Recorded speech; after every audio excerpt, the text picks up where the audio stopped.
All right, we are back with another read along. I don't know when the last time I've done this many read alongs in a row. How many has it been? I don't know. Hey, Magnus, glad you made it from the beginning. This is another new one that was sitting in my feed, and thanks again to folks who use the drive-through links and patrons and that folk for allowing me to have having a few ducats in my drive-through account to be able to shell out and pick this one up. Hey, RPG Grandma. I believe it was last year sometime, though it feels ages ago, but I think it was only last year at some point I looked at Falkrest Abbey. At least that's what I believe. I looked it up earlier, and I'll link to that somewhere later if you're curious to check out that read along. I think I did it just kind of an impromptu thing, or I had a vote. I can't I can't remember exactly how it came up. This is by the same author, though. It's different publishers, so I'm not sure if this is a situation where I'm not sure what the relationship between the author and the publisher is. So often with these smaller products, the author is the publisher. I guess maybe not on this one, or they changed the name of their imprint. No idea. Oh, Magda said they bought Falkers Abbey after the read along. Awesome. So yeah, so this is their newest thing, which I think just came out very recently, maybe within the last couple days. Fresh, hot off the presses, as they say. It's called Tales of the Wolf Guard. It's by, and apologies for any name butchery that I do, Andre Tupac Malika. And as the top says, settings, adventures, encounters, and plot generator for old school essentials. I don't know anything else other than that. I This one I purchased myself. So not only does the author not know I'm doing this, of course they have no say, and there's nothing changing hands. I am simply a customer, and yeah, that's it. And as normal, haven't read it, haven't looked at it, haven't. The only thing I've read is the blurbs on drive through. So let's just see what's inside. Oops, here we go. All right. The February 2024 can't get any fresher than that. Well, not much. Okay, so Tales of the Wolfguard. The wind howls through the icy peaks of the Moon Maiden Range as you trudge through the soft snow, your breath forming clouds in the frigid air. In the distance, the silhouette of the faraway den emerges, a solitary outpost perched on the edge of a cliff, overlooking a vast expanse of frozen wilderness, its foreboding entrance carved in the shape of a wolf's gaping maws. Your dour eyes hold the echoes of grief and regret, and your footsteps resonate with the determination to leave behind the darkness that clings to you. You are wolf guards now, and the faraway den, as if recognizing the unspoken burdens you carry in your souls, extends silent acceptance within its cold and old walls. Together, you will forge a new chapter, bound by shared commitment to protect Blizzard Vale from the looming threats that will test not only the strength of your arm, but also the endurance of your scarred spirits. So there you have it. Feels very Night's Watch kind of thing, right? What was it? What did they say? You've taken the black. Is that what they said on Game of Thrones? Or I couldn't actually get through the first book of A Song of Fire and Ice ages ago, and I tried. So my Game of Thrones knowledge is principally from the show. But don't they say take donning the black, something like that? It feels very much that you're taking on someone who's donned the black, and you're up at something that looks kind of like the wall. You're definitely up in the north. Will there be White Walkers? I don't know. Hopefully, if there are, they do it better than the show ended up doing them, which hopefully the books do it better than the show too, because I didn't think it worked out that well. Okay. Now we have an intro. Well, we have an index, table of contents. It looks like, we're talking about 40-ish pages, more or less, before we hit the open gaming license. In terms of what we will find inside, we've got some bullet points here. Blizzard Vale, its features, settlements, dwellers, factions, monsters, and many secrets. I think that's kind of the territory, the overall area of the world we're in. The faraway den, an outpost manned by the Wolfguard, a garrison of soldiers and scouts who watch over the Vale. We're going to get some legends, rumors, encounters, and adventure inspirations for all the areas of the Vale, plus a plot generator to create your quests. We're also going to get an introductory adventure to start telling the tales of the Wolfguard and 7 encounter-related mini dungeons.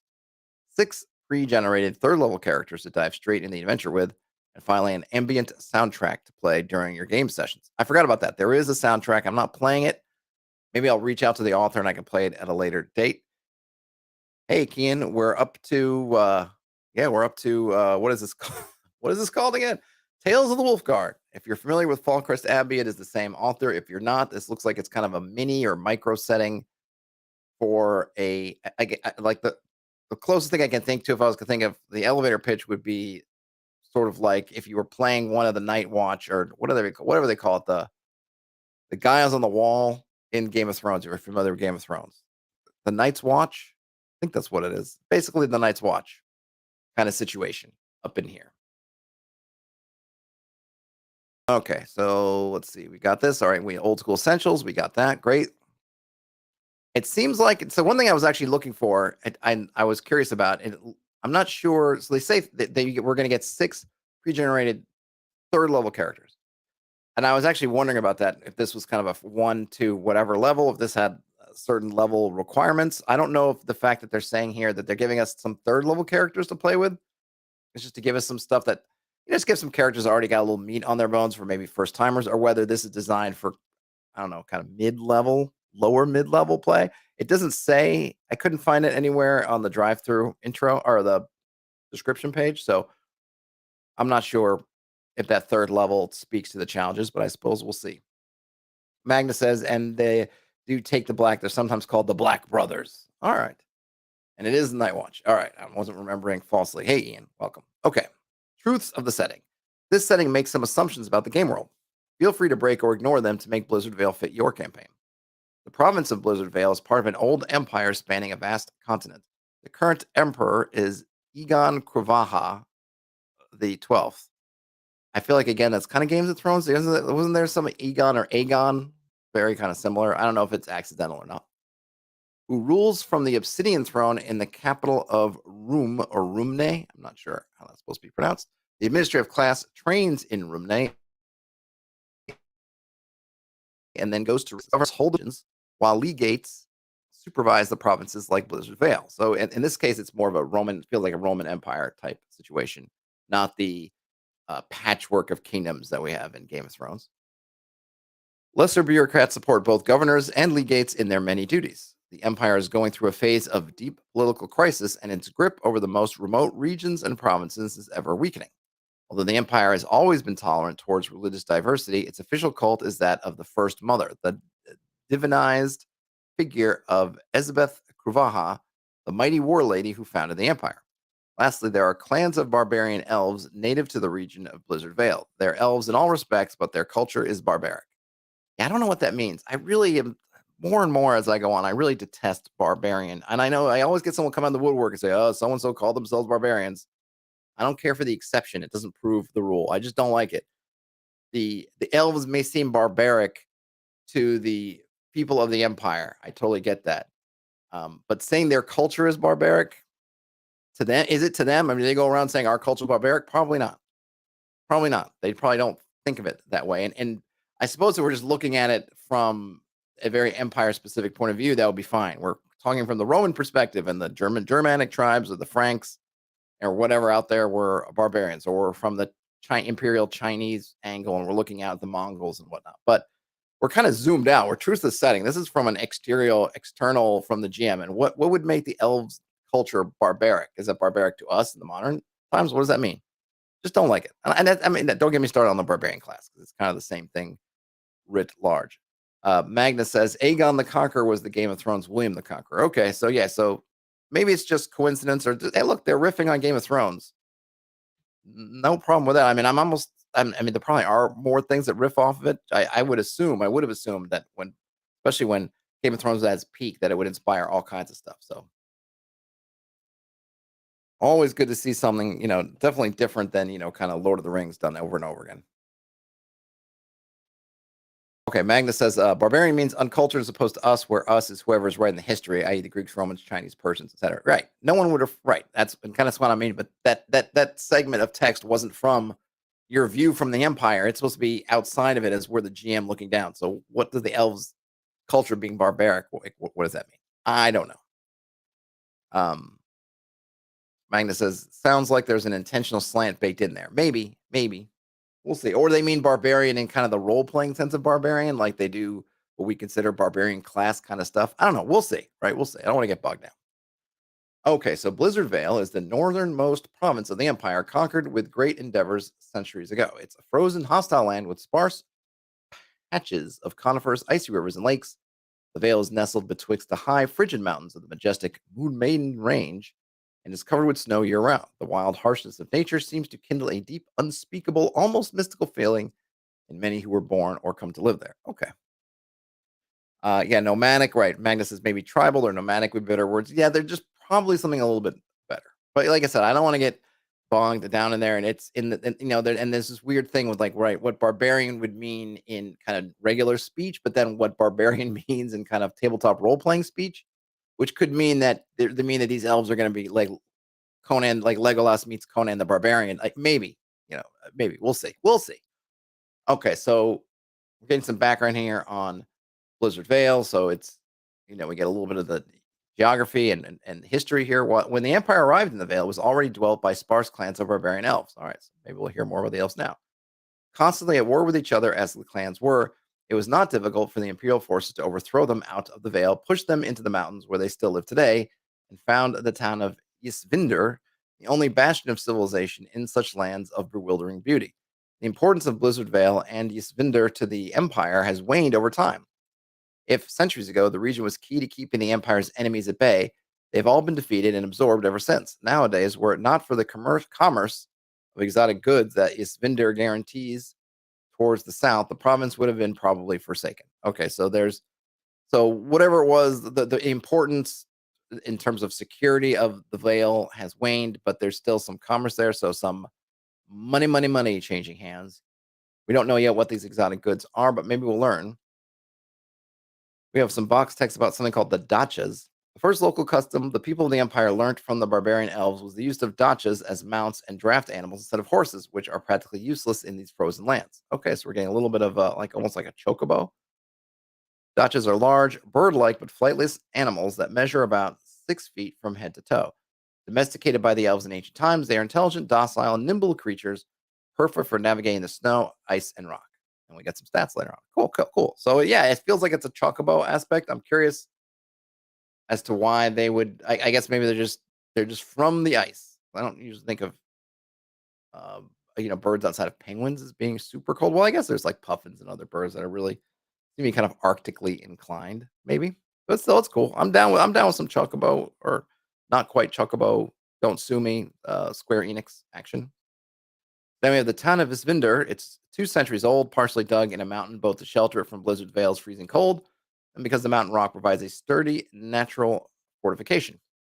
It's a maze of alleys, stairways, and small squares, with buildings no taller than 3 floors that grew without a precise order. The foreigners who visit it all year long find it quaint. Okay. Ooh, we got. Can I zoom in here a little bit? Okay, so let's see the order in the city. So there's about 5,000 people in this vendor, which I kind of dig. I like the smaller numbers for cities. I think fantasy cities in particular, they get just kind of crazy large, and they don't make sense, but it doesn't really matter usually because no one's paying attention to like how would all these people get fed or where would the food come from, whatever. But I just kind of like when we kind of when I guess places, games, systems, adventures, whatever, kind of rein it in a little bit. So we'll have a silly city militia that's keeps order in the city, and the imperial legate is Lord Tybalt. Always a big fan of the name Tybalt. Tybalt Rathlas. RBG Grandma likes the fantasy birds for mounts and of horses for fantasy mounts. Yeah, that's cool. It's a nice thing. I wonder if you could have gotten even stranger, but maybe you don't need to. But like I said, I'm down with some not quite chocobos. Absolutely. Places of interest in Ysvindur, we have the Legate's Palace, we have some inns and taverns. We've got something called in box text the Siar or Siare. It's a mystical contrivance of wondrous power. All right. This arcane device serves as a conduit to communicate with other ones. Other Siares, I guess. I wouldn't mind a pronunciation guide for some of these, just so I don't keep trying to pronounce it 8 different ways. It's a radiant orb 3 feet in diameter, set in an elaborate stone support adorned with eldritch runes and shimmering glyphs that dance upon its surface. When the beholder gazes into a Ciare, a magical connection is forged with far off places, granting sight and hearing of whoever scries at the other end. There's at least one Ciari in every region and province, and they all can reach and be reached by the sovereign Ciari that's in the Imperial Palace. Moreover, a Ciari can communicate with another one no further than 60 miles away, like the ones in Ysvindur's Legate Palace and in the far away den. They can communicate, so they can communicate with other ones. Then they can communicate with other one no further. So it doesn't seem like I'm not sure how this works.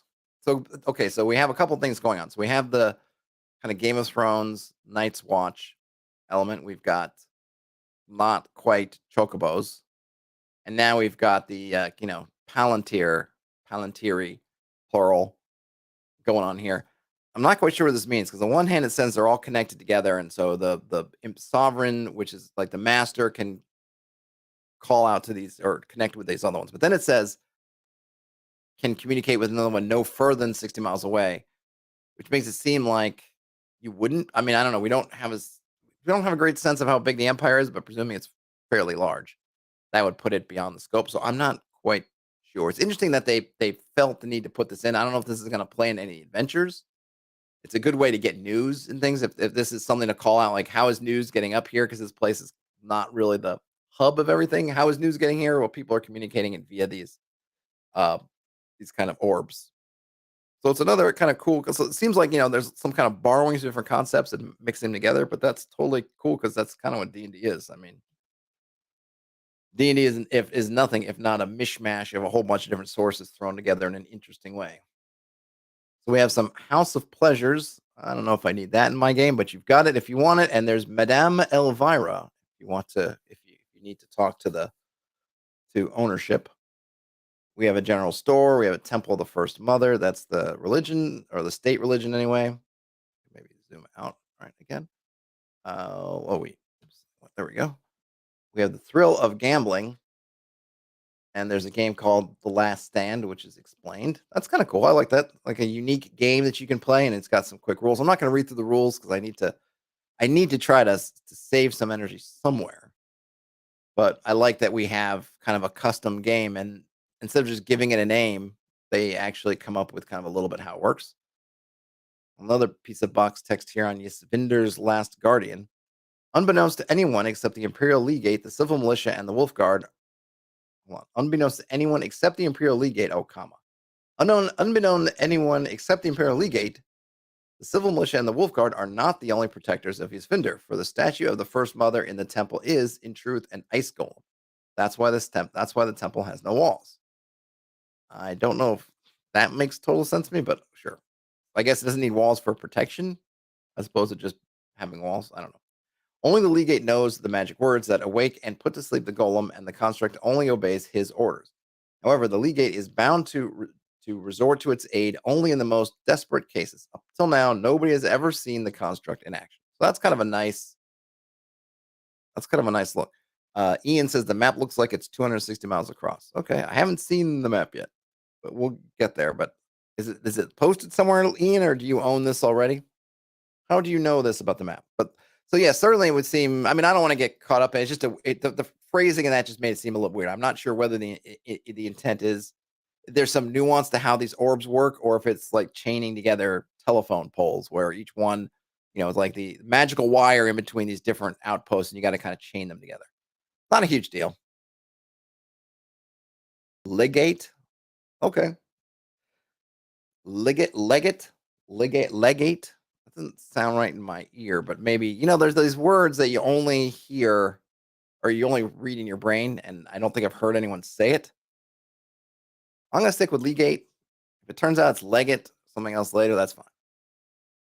From the Latin legatus. I got you, but sometimes those things do change. But because remember, with 3 syllables, you're gonna in English the stresses change, and legate. So it could be that sounds odd, but it could just be to me. I'm gonna stick with legate, and if it's like legal, right? Legate. If it's something else, then I'll deal with that. And this is just some tea I brewed up earlier for the working man. The legates are all legal eagles. No problems about being neurotic. I totally get it. All right, we got some other things. So, I'm skipping over some of the stores and things. There's not a whole lot of. I like that we're getting little blurbs, but they're not going into super big details. And I don't think these things are going to be mega important, but they're here for you. We have Castran's bric-a-brac. Now we have some local traditions. A winter carnival with some typical dishes. I like these, but there is some box text about which I will read about a town built upon a secret because I'm hoping that some of these box text things will be important. I do like that they're giving them out there because they are nice little details that can be plot hooks or twists in the plot that you kind of establish. You see what do they call it? What do they call it? The first mother. Maybe you pass it, it's kind of there. You can sort of set it up, and then if something happens with it and you do need to activate it, then that kind of becomes a neat moment. So, what is the secret? All right, the town built upon a secret. That of the ice golem is not the only secret. The imperial I'm gonna keep saying Legate. Legate must keep. Although the citizens of Ysvindur think that the town's warmth is provided by its natural location, this is only part of the truth. When the Imperial army conquered Blizzard Vale, Emperor Janusz VI single-handedly defeated a fire demon prince called Astura. Janusz then confined the demon into a magical prison under the mountains and ordered to build Ysvindur on top of it. Astura's relentless and fiery rage is so powerful it actually warms the town above its prison. But over the last 200 years, the demon's energy slowly dwindled, and the day is drawing ever closer when the being's rage will wane and will provide no more warmth to Ysvinder. It's kind of a really interesting thing there. It's in some ways it's kind of the reverse of what you usually see, which is seals wearing down, and and soon the demon will. I was kind of expecting soon the demon will have broken his seals, and this Vinder will burn, or so legend says. But no, in this case, it's just the poor guy's just tuckered out. They have worn that demon out. He's used up all the rage or close to all the rage he's got. It would have been the only thing I can say there. That's cool. And it may have been nice to say, well, what happens when that happens? Because, okay, it's warmer. So now it's going to get cold. Is that something like, an event? Has it been foretold?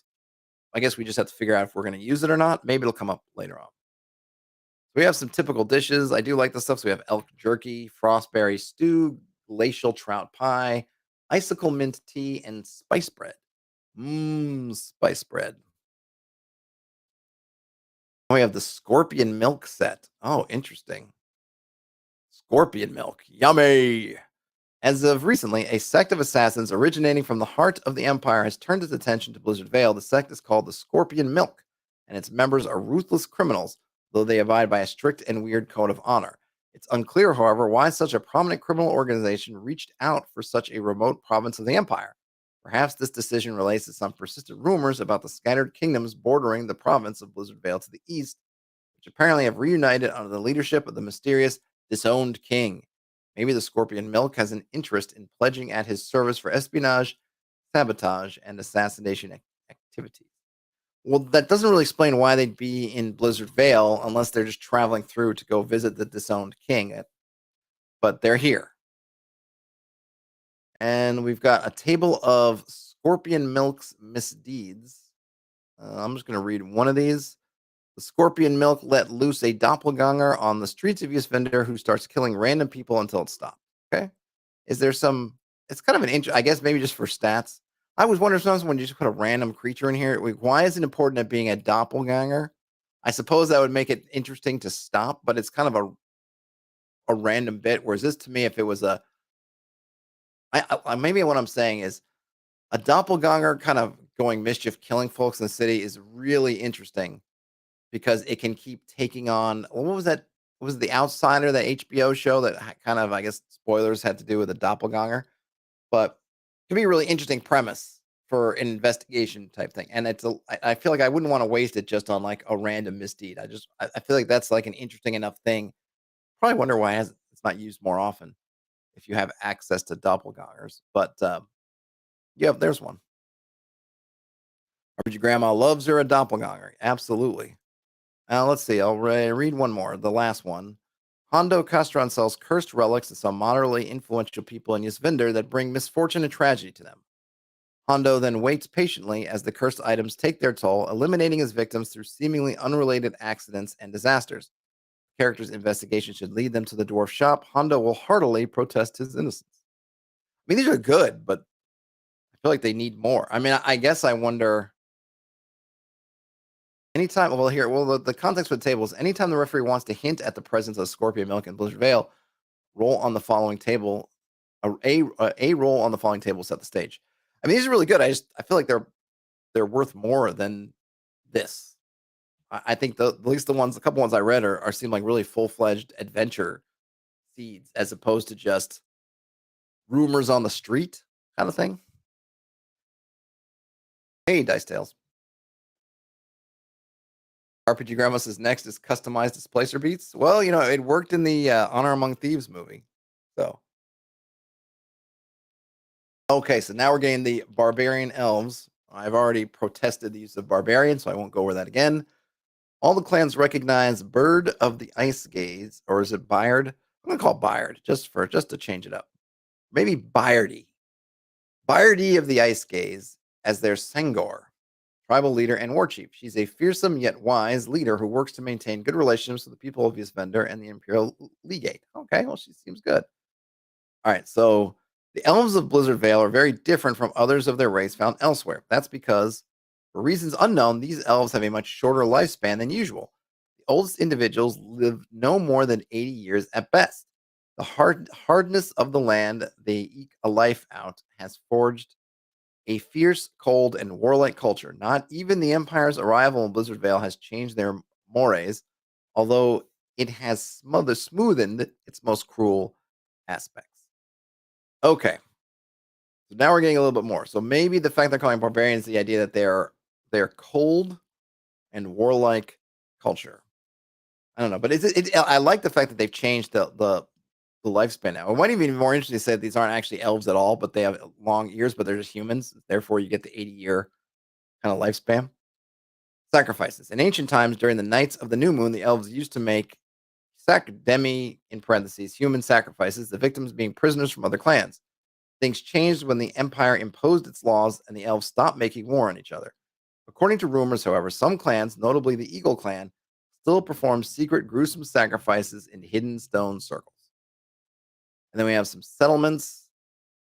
A typical village consists of large tents of patched pelts surrounding a central clearing where the elves gather to discuss common issues and settle their infights. The tents are dwelt by families extending over 3 generations, grandparents, parents, and children.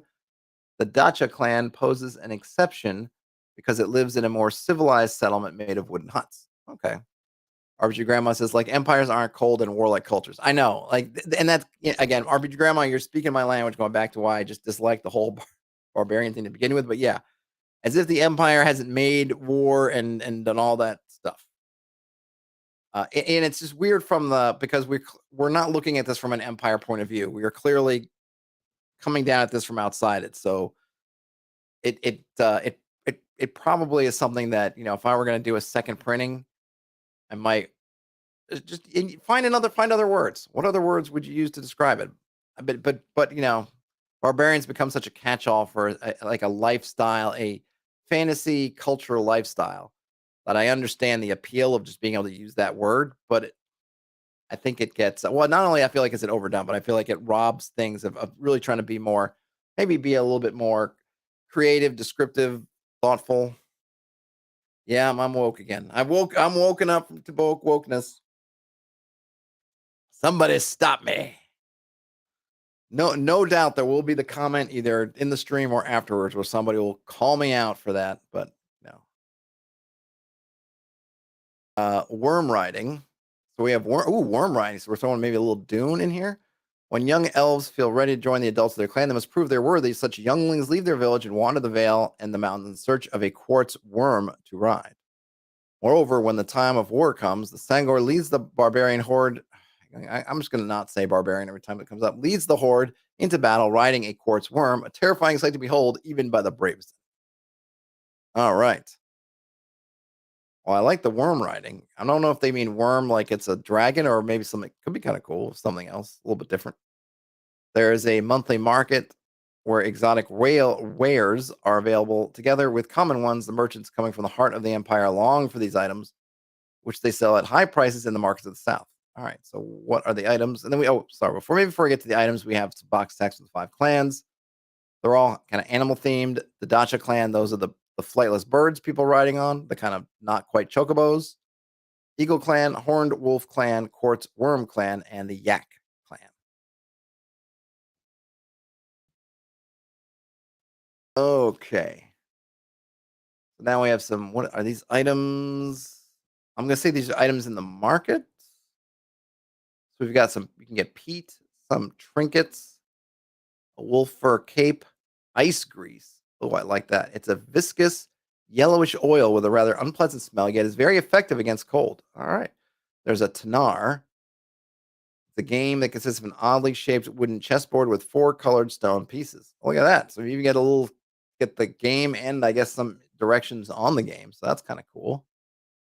Yak's wool blanket, something called a Eula, which is a strong boost. Boost? What's boost?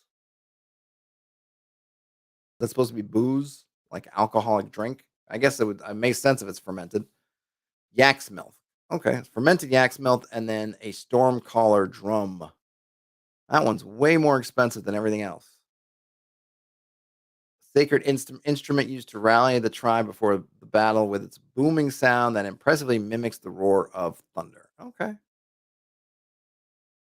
All right. Dice Tale says Mongol style elves have a certain appeal. Yeah, it seems like there's definitely a few different influences going on with the elves. Uh, I like it. Uh, I I I think maybe I wish they could maybe do a little bit of a better. I don't say better's not the maybe just be a little bit more descriptive or just use some different terminology. But it is what it is. Uh, the Icarias on top of the highest mountains of the Moon Maiden Range, where the peaks spire above the clouds, live the mysterious Icarius, a reclusive race of birdmen. Ooh, birdmen. Most people in Blizzard Vale utterly ignore their existence. Oh, well, how'd they do to you? While a few think they're just a myth or that their race waned centuries ago. Nevertheless, they still exist, albeit in very few numbers. These avian beings possess a humanoid structure with a slightly feathered head and strong wings with iridescent feathers shimmering like the northern lights. All right, cool. Sorry about my voice suddenly losing it. Let me take another swig of tea here. Aaron said they always thought barbarian was just a word the Greeks made up to be prejudiced versus anyone who wasn't a friggin' Greek. Pretty much, I mean, that's pretty much how it's used, at least how we translate things from other cultures. The Chinese referred to, I think, pretty much everyone outside China as barbarians. I think the Japanese probably did similar. I think the Romans did. Yeah, I mean, that's pretty much what it is. It's like the other that's, not, subhuman or, certainly not the equal of the citizens. Yeah. Strangers in a strange land. The Icarius came from the stars 500 years ago. When a nuclear world war destroyed their home planet, only a few Icarians were able to flee aboard their spaceships. When they ran out of fuel, the Birdmen had no choice other than to try an emergency landing, their spaceships crashing on the highest peaks of the Moon Maiden Range.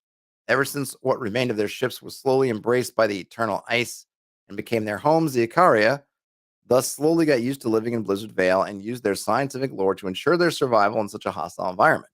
The Birdmen passed the memory of the war that destroyed their planet through generations, and the solitary and mystical aura of the mountains only enhances their pacifist beliefs. So kind of neat. Magnus says, if I ever read Wolves of God by Kevin Crawford, he writes the book as though he's an Anglo-Saxon monk, and he constantly goes on tirades about the pagans and the Welsh. I've heard about it. It's another one's on my list, and I would like to read it. I think the key thing there, right, is which I've heard about it, it's written from a particular angle. And I think I think the phrase that's always been quoted from that is some quote where the author disparages the idea of fighting with two weapons. Two weapon fighting, like how can you stand in the shield wall with your brethren if you've got two swords in your hand? Like, just get rid of that silliness, which I just think is awesome. And that's something, right? But you're kind of creating this, you're from this particular point of view. That's sort of part of it. So you can it makes more sense than it does here. Whereas I think here it's just playing in this shorthand, right? It's this patois we have of talking about these things in role playing games. But I think when you start to interrogate barbarian at least a little bit, I don't think it really holds up too much scrutiny as to why this would be a term like that in the way that is used. And just use a different term.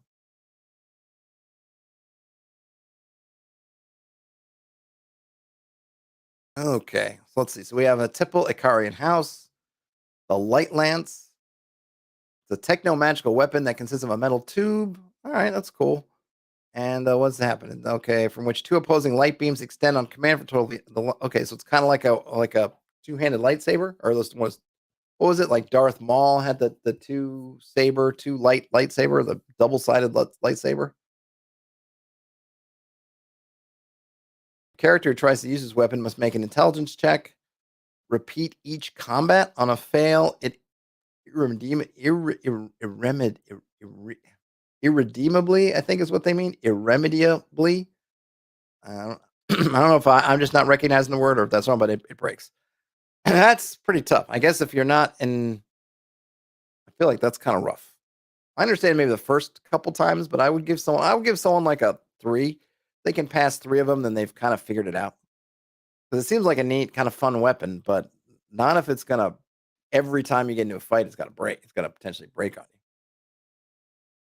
Conan the Cimmerian. Yeah, I think it's 2 M's, Terrence. But yes, Conan Conan the Cimmerian, right? He was a Cimmerian, which was seen by many as barbarians, but I don't think they ever called themselves barbarians. So someone's gonna tell me in some Robert Howard book or some story he calls himself a barbarian, and you know what? I don't care. Don't care. All right, so we have some Icarius encounters.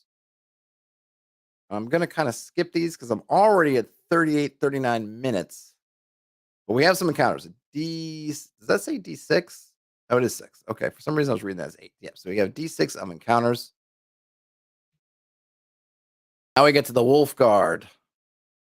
A loose uniform. The Wolfguard's dress code is rather loose, except for one feature: the wolf's head that must be present on hoods, hats, and helms. So you have to wear the wolf's head.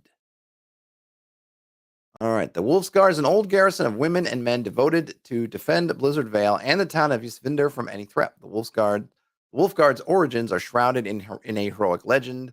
I'm going to skip over the legend, but I think we kind of get the idea, right? It feels very much like the Night Guard, Knight's Guard, Night's Watch, right?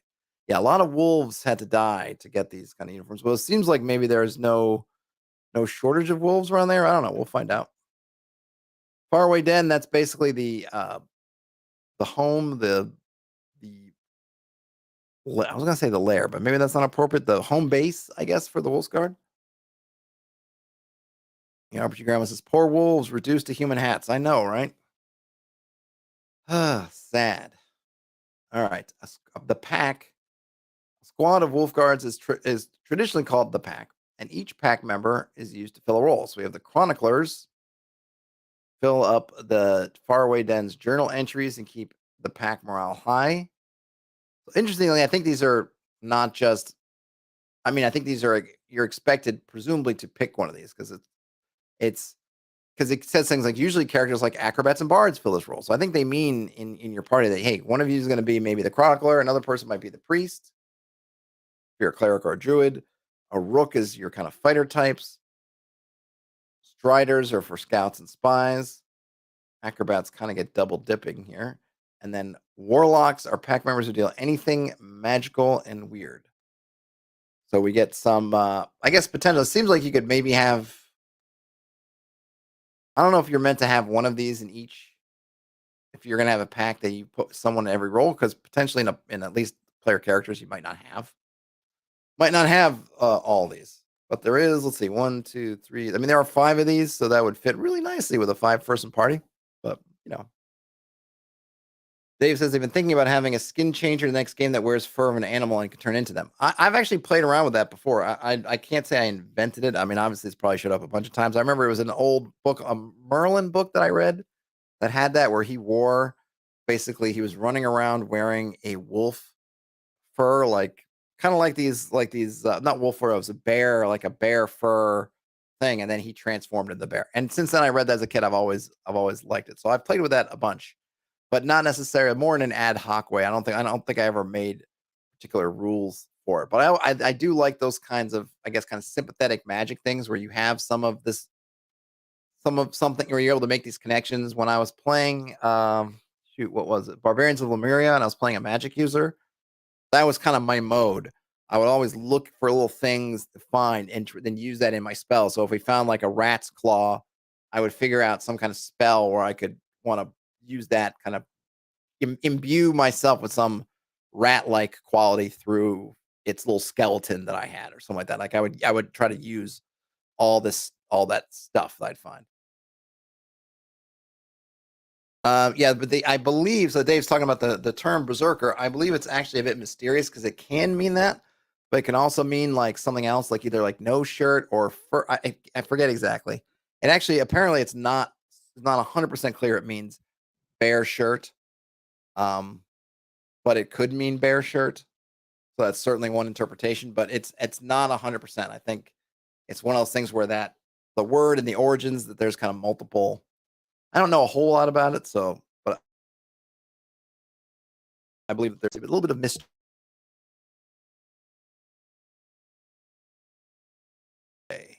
General features. All right, I'm not gonna get too much into the den. We have a nice map and some place names and some. We can upgrade the den, which is kind of cool. And we get some. Oh, interesting. So there's some. It's the chart of upgrades here is actually linked to experience points, not gold. And I'm not going to go through them all, but in terms of how do you do this, each character may invest an amount of XP in the den. This expense, however, can't demote the character a level. When the characters pile up a sufficient number of XP, they can spend them to choose a feature to unlock. Each upgrade can be unlocked only once, with one exception. See below. So I guess they actually lose the XP. So, which is kind of interesting. I don't know that I would. That's interesting. It's just an interesting way of doing it. So you can't go down a level. So you can't be, I don't know, second level, let's say 2000 XP. And then if you spend 900 XP to upgrade the light orbs in the den, you don't drop down to first level. But it seems like you do lose that experience point. So then to get to if third level is 4000 XP, now you need instead of 2000, you need almost 3000. Something interesting. I'm not sure that I would. I like the idea of having this kind of XP thing, and maybe keeping. I just wonder if there's got to be another way because I like the idea of spending it. Like, hey, you're building up all this XP, and other than just being a counter, you can kind of spend it some interesting ways. But I don't like it in terms of well, that actually sets you back. Like you earn that 900. So I almost wonder if gold or something would be better because the gold, it's like right, you bring gold back to the den, converts to XP. Now you can spend the gold on something, and you kept the XP. I always kind of like that. I wonder if there's a little bit of a neater way to do that. But I do really like that. In theory, I feel bad. It seems like a character maybe at a certain level you're like, oh, we're earning tons of XP and stuff. So 1500 to do that, I'll make that back, whatever. But I feel like I almost wonder if it would make it more contentious or more unwilling to invest in the den than I would want it to be because I kind of want them to take ownership and do these things, and so I'd want to make it with the least amount of potential hurdles or drawbacks as possible. But that's just me. Let's see. The ruins of Urizen. I'm gonna say Urizen. More than 1,000 years ago, Blizzard Vale was the undisputed domain of Sikorax, a dark sorceress also called the Winter Crone. Oh, the Winter Crone's a cool name. Sikorax actually is cool too, or Sycorax, or Sycorax. I'll say Sikorax.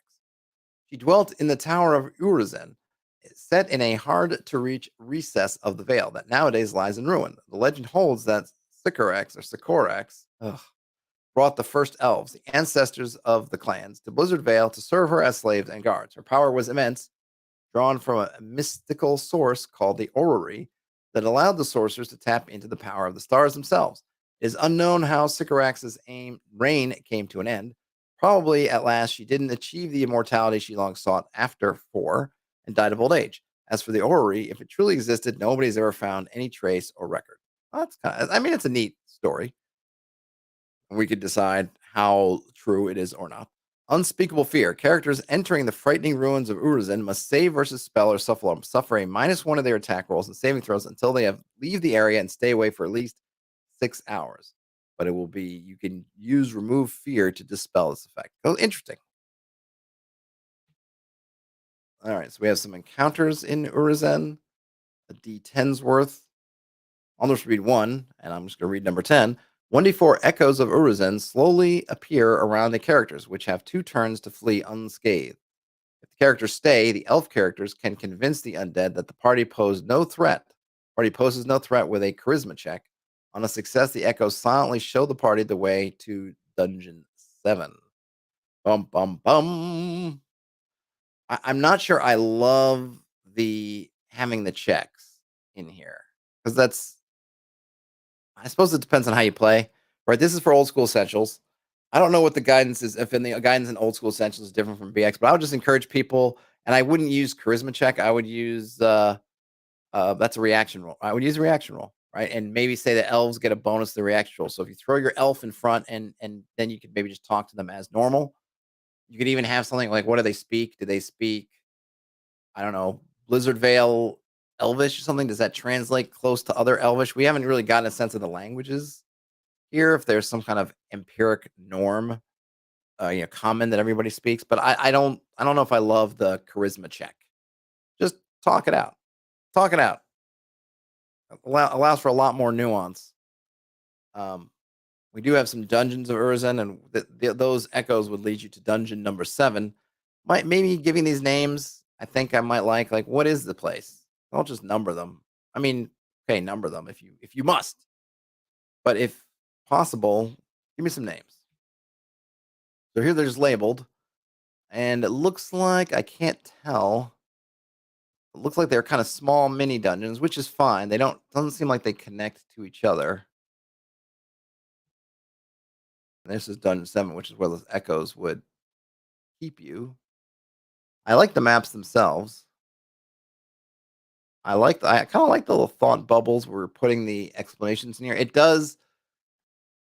I don't know if the fact that you're using this thought bubble things kind of forces certain designs to leave space for the bubbles, but it's a very concise way of showing the dungeon. Dave says they like a confidence check more than a charisma check. Confidence doesn't dictate what you're saying, just how you're saying it. And that way it is more of a social strength check.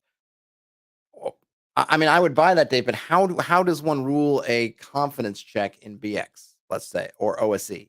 I think that'll just end up being a charisma check by another name. Make a confidence check. What would that be? Or is it merely that you could pick? I think I would just remove the check part. I really would just. To me, it's like you can just set it up like it's an encounter. Um, no, no, no roles other than reaction, and then let the party just. If the party wants to parlay, they can try.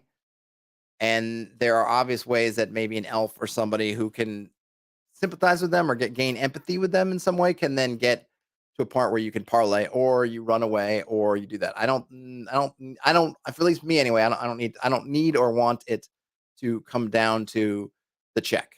Let's talk it out, right? Let's play it out. If you're confident, what are you confident about? Like, that's good to exude confidence, but like, what are you confident about? Like, what are you telling them? What's your spiel? Like that's kind of what I want to get into, and not just, I don't know. I approach them head held high, and then you make a check and you win. Do more than that.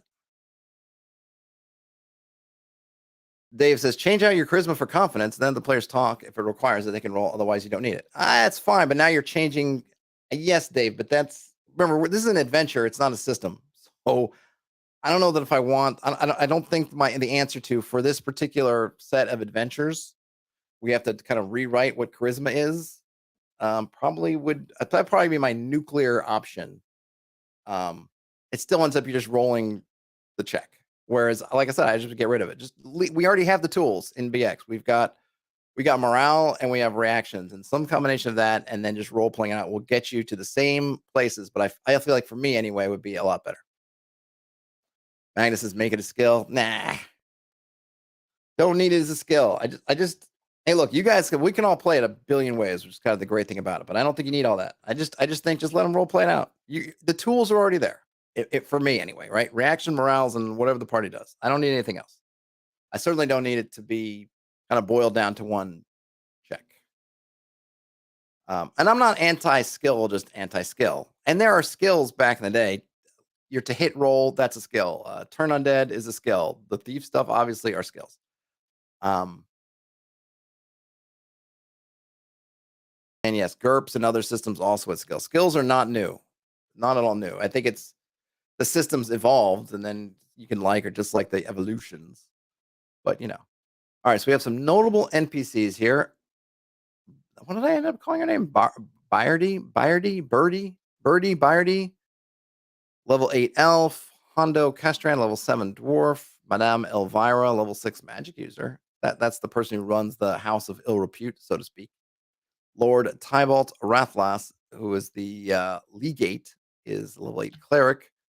We have some monsters: Assassin of the Scorpion Milk, Barbarian. The elves of, don't they have a name? What do they call themselves? Come on, don't give me like the Moon Maiden Elf. Wouldn't that be a cool word? Or Ice Elves. There's better. Dachas. We got those Echoes of Urizen, Ice Golem, the Icaria, the flying creatures. Now we have here's the Quartz Worm. It's a gargantuan worm-like monster, 80 feet long and 10 feet thick, with a mouth as wide. Its skin and flesh are of semi-transparent living quartz material. So kind of purple worm-ish, but not. But I'm fine. I'm fine with that. Quartz worm younglings, scorpion milk. We already had scorpion milk assassins, didn't we? We have assassin of the scorpion milk and then scorpion milk assassin. I think that's a. Yeah, there we got a little. They got a little double. We got a little double toil and trouble. So we got assassin of the scorpion milk and scorpion milk assassin. They look like they're about. No, they're not the same. So one's got treacherous and which lets them surprise a little bit more. The other one doesn't. I think they need to figure out the naming because that just looks like they're. I mean, they're not quite the same, but they're kind of the same, including the text. This minion's best skill is to pass unnoticed, just like a commoner of Ysvindur. And then on the other one, this minion's best skill is to pass unnoticed, like a commoner of Ysvindur.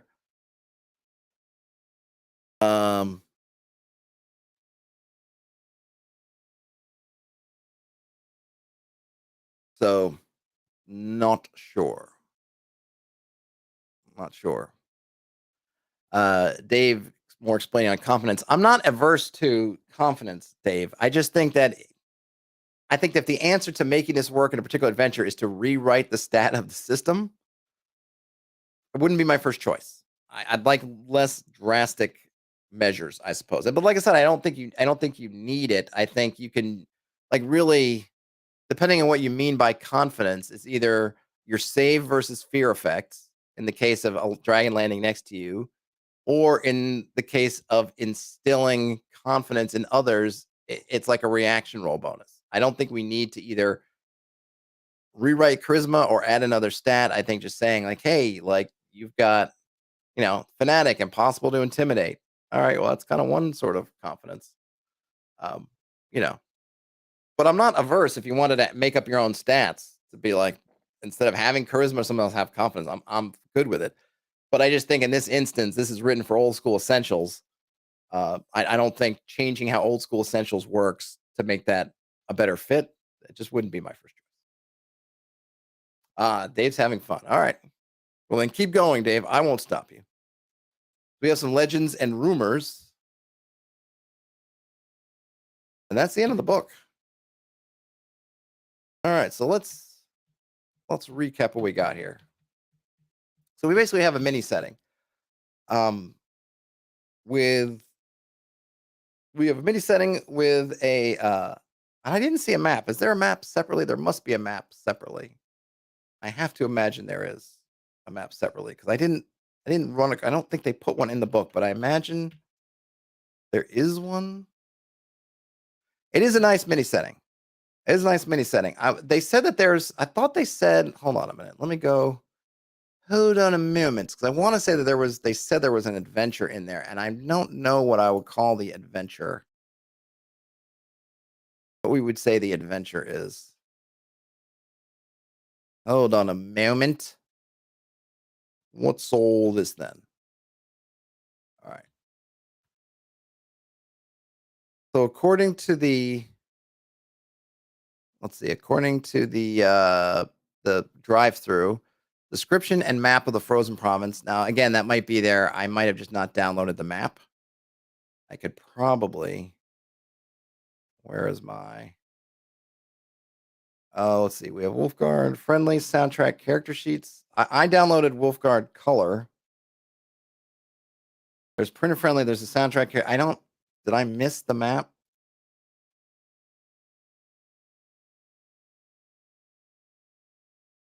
Oh, there is maps 40. Okay, I did miss it. I did miss it. Oh, there is it. All right. So okay, so this is my bad. My bad. I totally missed the. Why did it seem to be telling me I was at the end? Oh, there's the quest pot. Okay, so there, for some reason I wasn't hopping over. So we have more. All right, good. Because I was thinking something was missing, and the something was missing was totally due to user error, i.e., my error. Nope, no, it was me, Magnus. It was me. It was me all along. So we have a quest plot generator. This generator comprises a series of tables designed to facilitate the creation of intricate and engaging adventure plots. It uses a simple process: pick up your dice and start rolling. So we have a setting, which can either be Ysvindur, the frozen wastes, some ruins, or a weird place. A villain, a liege is a villain who can tap into vast resources. There's an abomination, a savage. Again, probably pick a different word. Um, trickster, like a brute, because relies mainly on brute strength. Yeah, just call it a brute. Brute. What does it need?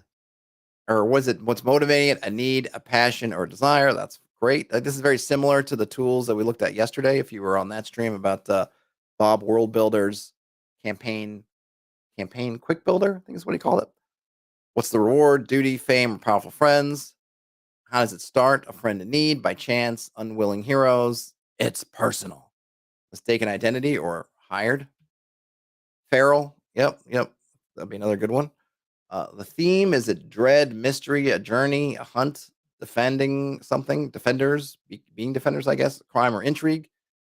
Is there a twist? Is there some treason? Is there havoc? Which is basically there's the unwittingly set off a catastrophic event, some get unexpected help, a viper's nest. I see where nobody's reliable. The twists are interesting, but I wouldn't want to I don't know if I need to do the twist. I guess it depends on how narratively you're playing, but this is made for old school essentials. So I'm going to assume that by default, I probably wouldn't want to roll on this one, at least not at the start. Maybe as like, this is what I'd like to roll on when the party does something and I'm like, oh my gosh, this changes everything, but I'm not sure how. Then maybe roll on this table, but I wouldn't want to have it predetermined. Oh, there's a couple others, not what it seems or long term impact. And then finally, um, what is kind of the climax of it is a sacrifice, a rescue, a mass battle, a chase or escape, a revelation, or a run against time. Ian says, half the time I assume that OSC badging gets added for marketing reasons. Yes. I mean, in reality, Ian, yes, of course. I have no doubt about it. But I'm holding the book to what it says it's about. So if it was written for 5th edition, but they decide to patch it with old school essentials, then that's on them. They put it on the front of the box, so to speak. So I'm just holding them to it. But yeah, I have no idea what the what system the intent is, and they're not saying. I mean, they just say old school essentials. So I'm just holding to their I'm holding to their words. So now we have an adventure. Windswept Pass is an adventure introducing the players to Blizzard Vale. It assumes the players already know the setting and their characters joined the Wolfguard recently, and that Lord Rathlas just ordered them to go to the faraway den in substitution of the former garrison who mysteriously disappeared a month ago. Read the characters or paraphrase the following. Okay, so they were basically, I'm not going to read it, but they've been ordered to go. I guess maybe they do some kind of, I didn't, because we didn't read all the details, but maybe they rotate people in and out of faraway den. And so maybe the party was kind of on their downtime, but their vacation, whatever, but they're called back, right? Because the former garrison just disappeared a month ago. Seems like a long time. I think if they disappeared a month. I mean, I don't know how long if you're on the wall and no one reports in. And remember, they have those seeing eye Palantir things. So if they can know pretty quickly if nobody's around, if no one's picking up or getting on their Zoom calls. Okay, so the first scene, and it's interesting too, they're framing these as scenes. So it's definitely a little bit not quite the kind of old school OSR type vibe I would have thought, but it's fine. So the characters must decide quickly. All right, so they have to fight the eagle barbarians. Wait a minute. Do we roll these? So there are 4 bullet points. I can't. I don't understand. I would. This is a little intro. Oh, okay. So, all right. So the context for this first scene is in the read aloud text. So let's read this context. I think it's important. The cold is unrelenting as your dachas trot along the iced paved road leading you to your destination. Suddenly, the winds bring you the clash of a battle. You spur your mounts. It seems your duty as Wolfguards has already begun. You spot a band of 5 barbarian elves sporting the symbol of the horned wolf in their leather garments, fighting against a dozen barbarians with the symbol of the eagle. Several corpses of both parties already lie dead on the ground. You quickly realize that the horned wolf elves are about to get the worst. Okay, so there's the situation. So now you get to choose. Now, I'm going to tell you right off, I don't like this intro because how are you supposed to choose other than the fact that one side is on the losing end as you approach and the other, that's not a real reason to decide because you don't know who the, we don't know anything. I don't know that we read anything, but again, I might have skipped it. That would say that one of these clans is worse than the others, but I don't know that at this point you have both choices, and each choice, this is kind of setting up like a choose your own adventure, which I also am not so keen on. So if you fight the eagle barbarians, turn to page 22. If you fight the horned wolf barbarians, turn to page 53. I mean, that's literally what we're doing. Battle's over. If you fought the eagle barbarians, then you move on to scene 2. And if you took the other, you fight the horned wolf barbarians, and you move on to scene 3. You do have options for parlay, which also would seem to go to scene 2.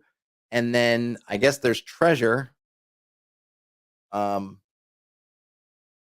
but I guess is there an option for killing them all? I don't know.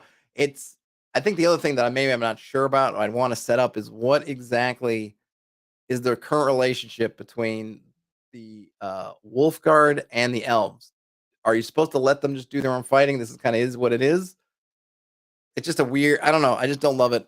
Don't love it as an opener. But once we get through, we can get then Birdie or Byrdie arrives, or you end up at Windswept Pass.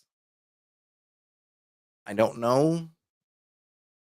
Why are we going to Windswept Pass? Do we have to go through Windswept Pass to get to Faraway Den? Ryan Smith says the intro is a coin flip, I guess. The only thing I think about is it seems clear that the horned wolf elves are suffering more. There's less of them. They're getting the worst. So then maybe you get on them.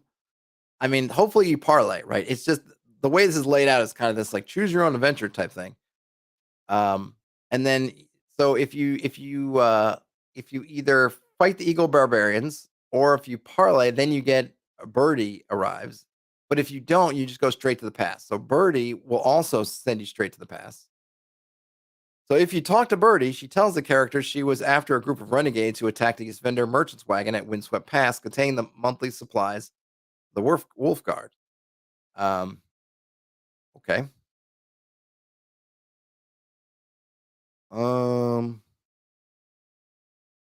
Anyway, you end up at Windswept Pass. I just don't like the way this is kind of laying out. It's very narrative-y in a way that I'm not like if Birdie's coming, I imagine she would come regardless of whose side you took. And it doesn't seem like there's any ill will. So you can romance Birdie, as we see here in a block text. I'm just not in love with this. Not in love with this so far. And not to say that you have to use this material in this way. I just don't necessarily love this way of kind of showing. If this is kind of showing you, like, hey, look at how you could use the material. I'm not loving this, unfortunately, so far. If you're following this better than I am in the chat and I'm missing something, then feel free. So we're going to make the assumptions that regardless what happens, we end up going to Windswept Pass, even though it's not our destination. But maybe, again, I don't know whether you have to go through Windswept Pass anyway. I'm not sure. But in any case, it's kind of it's called a pass, but it look like, I don't know if it looks like a dungeon, basically. But I don't know if they're supposed to be kind of you're outside and you're in some sort of narrow canyons, but it feels very dungeony. I mean, I'm sure by intent. There is a larger version of the map on a later page. Okay, that's good. So we've got a burnt wagon that's here in number 1, which would make it seem more like it's a pass. But it feels, the look and feel of this feels much more like a dungeon. We have a frozen waterfall, a milestone. What's a milestone? Oh, I see. A milestone. Okay. So you remember outside, theoretically. So milestone. All right. Good. Yeah. See, I don't like using the wisdom check kind of stuff. I don't know if this is because I want to say Falkrest Abbey was also an OSR piece. I don't know, but I feel like these things are kind of out of place a little bit, but maybe it's me who's out of place. I don't know. Ryan Smith says, "Is this the railroad portion in disguise?" Kind of, kind of. So we do get the Renegade's hideout. Lots of checks. I don't feel like we need all the checks. The thing is here is there's an interesting kind of situation you could come up with, but I'm not loving it. So we do get a letter here. The Renegade's letter. You're the man, Renegades.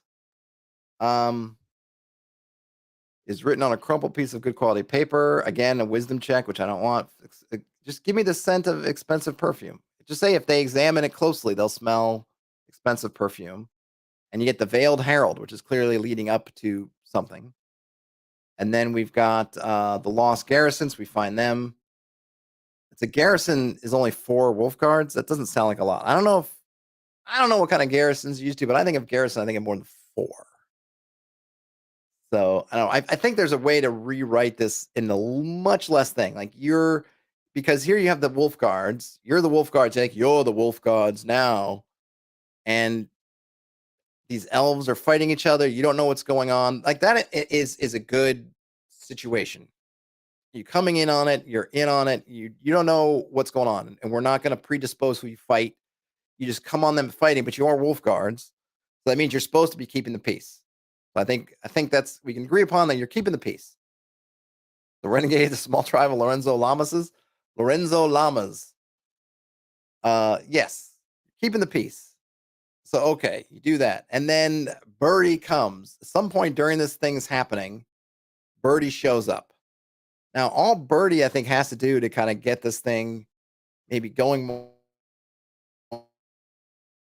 more.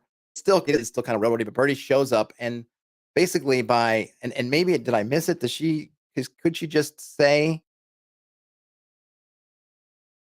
All right, so let's see. She tells the characters that she was after a group of renegades. Okay, we've got that part. The renegades had attacked a wagon that was bringing supplies to the Wolfguard.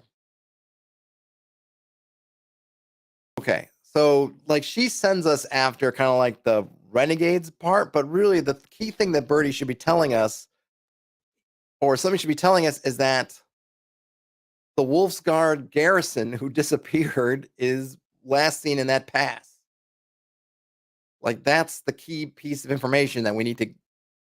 And whatever else happens, I presume that if you found where would have happened to that garrison, maybe you're hoping they're still alive. There could be some hints. I think it's they might have been still alive, but they were captured. Whatever we heard, something. They were there. Then you're gonna go there. But it kind of presumes that when she comes up and talks about renegades and some supplies, that we're gonna go okay and go and not like go to what we were doing.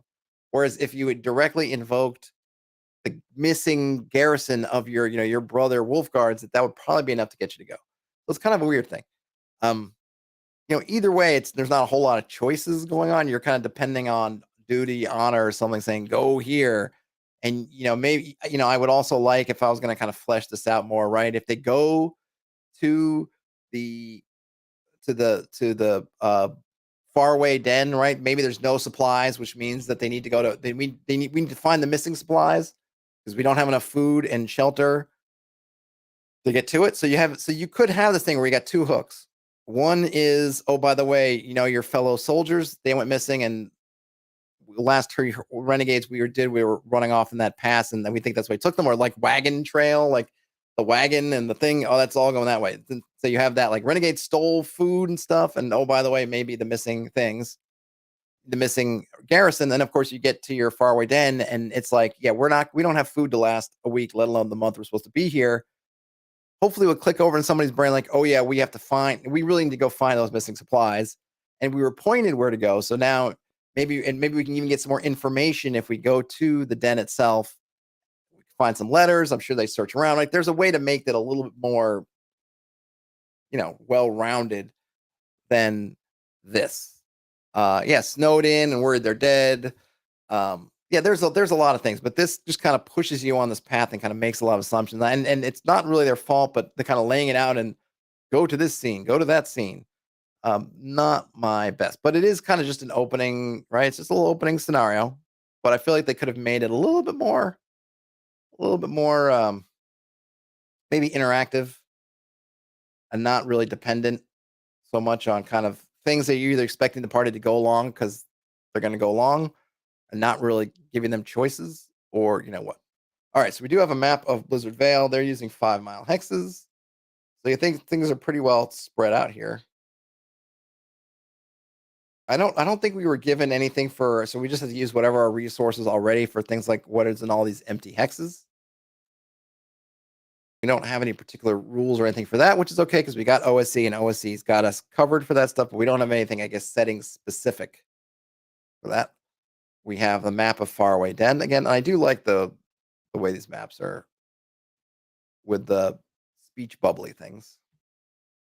We have a bigger map of Windswept Pass. We have a bigger version of that Tanar chessboard, which is cool.